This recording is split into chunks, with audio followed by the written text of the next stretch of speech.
Nascido do subúrbio dos Estados Unidos na década de 40, derivado do blues, gospel e o folk, o rock and roll surgiu como um gênero musical diferente de tudo que já havia sido feito na história da música. Com músicas agitadas e dançantes de Little Richards, passou por Beatles, Rolling Stones, Pink Floyd, Jimi Hendrix, ganhou um coro mais pesado e alternativo com Deep Purple, Black Sabbath e Led Zeppelin, e continuou cada vez mais badalado na cena musical, com vários derivados do estilo em todas as vertentes que se possa imaginar. Desde o rock provocador, ácido, pesado, lúdico ou mesmo de curtição, o estilo musical sempre teve um ar de revolta, ou mesmo questionador. As próprias roupas dos músicos já diziam muito sobre isso. Após os anos de ascensão, o século XXI veio e o rock começou a trilhar caminhos diferentes, com novas bandas não sendo tão badaladas mais, com posicionamentos sociais divergindo de maneira conflituosa, e não é no sentido de se debaterem o tradicional mosh pit, muito pelo contrário, de se afastarem cada vez mais. Depende muito da vertente. No underground, parte que eu acompanho, principalmente a cena hardcore, grindcore, assim, que eu acompanho muito, tem sido de contestação, que eu acho importante, tem se posicionado e tem levado isso em letra, tem defendido pautas importantes, e eu acho isso muito válido. Da mesma forma, eu sinto que grande parte do público, a parte do público, principalmente a galera, tá muito nessa vibe conservadora, e isso deu um racha. O rock and roll, na verdade, sempre foi uma música mais de nicho, né, cara? Assim, o rock, o metal mais pesado, sempre foram música de nicho. Mas, assim, houve um tempo ali nos anos 80 e nos anos 90, e até um pouco dos 2000, que estava um pouco mais em alta, né? Nos anos 80, bastante em alta. Mas eu acho que, assim, se você pega os anos 80, o rock era a base da música pop. Então, você pega Michael Jackson, Beat It, pô, tinha o Ed Van Halen lá fazendo solo. Foi o Steve Lukather, que era o guitarrista do Toto lá, que compôs aquele riff, né? Então, assim, você tinha toda a base da música pop. Por exemplo, Phil Collins era o batera do Genesis antes, entendeu? Então, assim, a música pop era bem ligada ao rock. E isso vai se transformando, né? Tipo, nos anos 90 chega aí a música eletrônica, né?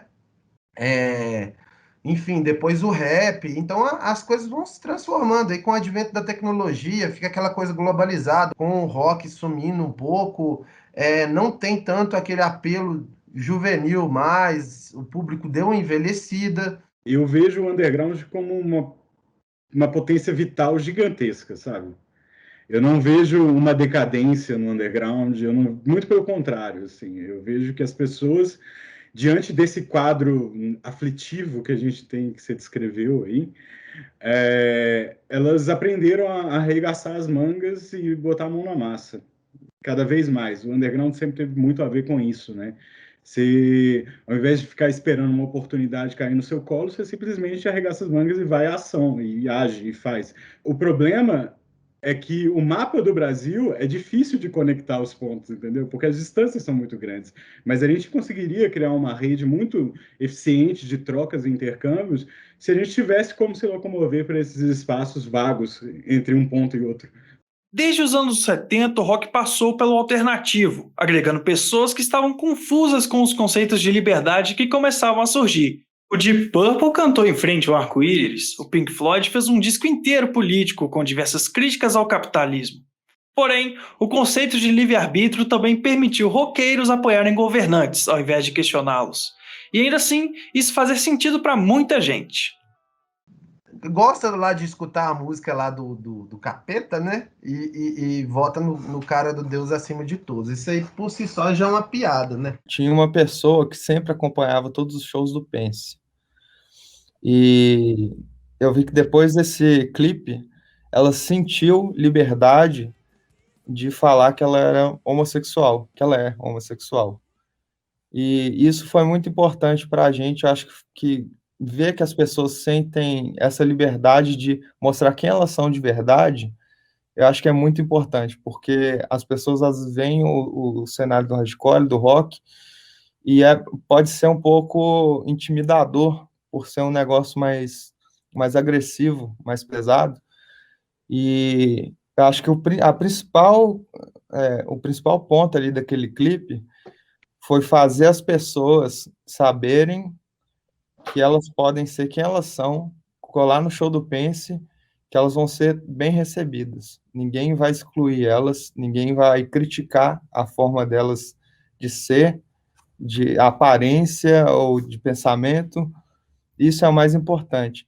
Tem muita coisa sendo produzida, muita gente produzindo coisas novas e muito legais. Eu poderia te citar N bandas super legais que produziram coisas novas na pandemia. Só que essa parte mais conservadora, e não só dentro do rock and roll, acho que essa massa furiosa de camisa verde e amarela, sabe? Ela é odiosa demais, então ela ressalta mais do que o restante, sabe? Eu não acho que eles são maioria. Entendeu? Se o rock sempre questionou, você pegar a letra de tantas bandas aí, até nacionais, sempre questionaram, pô, esses caras nunca traduziram essas letras, sabe? Então, assim, eu acho até confuso eu te falar, assim, como que eu vejo o rock hoje. Eu acho que o rock hoje é muita a galera fazendo cover, a galera do autoral que bota fé aí nas causas, se posiciona, e tem uma galera que fica meio que a deriva nisso tudo aí. Grande entendeu? parte disso é culpa das redes sociais, assim, que criou uma relação muito esquizoide das pessoas com aquilo que elas gostam na vida. Por exemplo, você vê um fã do Pink Floyd defendendo o Bolsonaro, é a coisa mais absurda, estapafúrdia do mundo, porque tudo que o Roger Waters faz é contra esse tipo de postura que o presidente do Brasil tem. Provavelmente você conhece aquele cara que tem mais de seus 40 anos dizendo que não se faz rock como antigamente, ou que precisa surgir uma nova banda de rock. Mas será que ela já não existe? Quais são essas novas bandas e qual é o cenário do rock and roll contemporâneo? E por que elas não têm mais espaço na mídia? Tem muita casa de show que foi fechando com o tempo, a gente foi perdendo espaço, isso a gente tem que ser honesto. Mas tem uma galera muito fiel na região toda. A gente percorre aqui a região aqui, Grande BH, para baixo aqui, né? Que é mais para o nosso lado, zona da Mata, Campos Vertentes. A gente já chegou a fazer sul de Minas também. E é uma galera muito fiel, a galera cola, a galera apoia, dá uma força para a banda também, até com essa questão de adquirir um mesh ali, comprar uma camisa, um CD. Então é um lance legal, só que assim, eu sinto que perdeu o espaço. Cara, eu acho que a gente tem que pensar e fazer crítica da indústria cultural como um todo. Porque o rock ele foi escanteado não apenas por ser uma coisa de tiozão, entendeu? É porque ele é questionador. E hoje a gente tem uma pasteurização cultural, assim, né? Tem muitas vozes questionadoras. E, em geral, elas são vítimas de preconceito dentro da mídia musical, sabe?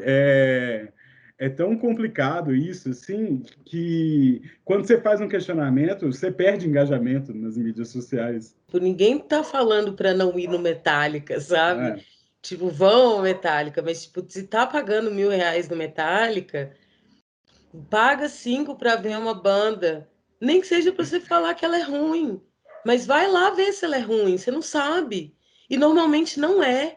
E as pessoas se surpreendem ao ir, sabe? Vai num festival que tem 5 bandas, porra, não é possível que não vai ter uma que você vai falar, nossa, que puta trabalho, sabe? A mídia especializada do rock ainda é muito saudosista, sabe? Você falou esse negócio de rock morreu desde os anos 70, desde os anos 60 os caras tentam matar o rock, entendeu? Quando os Beatles acabaram, o rock morreu. Quando surgiu o heavy metal, não, isso é a morte do rock. Aí chega o grunge, o glam, não, o rock morreu, isso aí é música pop, isso aqui, o grunge também. Então, tipo, toda era tem alguém tentando matar o rock, né?